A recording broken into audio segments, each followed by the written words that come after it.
Mashoko ezokwadi, mashoko akakosha, vitamiyo Jesu.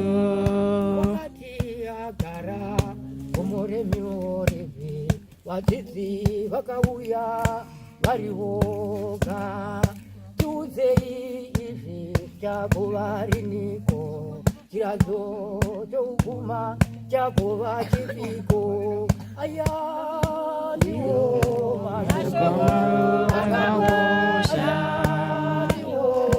mashoko ezokwadi, mashoko akakosha,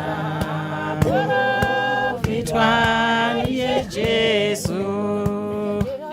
murege kutauswa nomunhu vazhinji vachauya nezita rangu tarirai ndini Kristu vachitausa vazhinji vakute aya ndiwo Mashoko akakosha,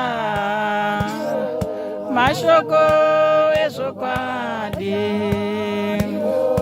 mashoko akakosha, vitamiyo Jesu.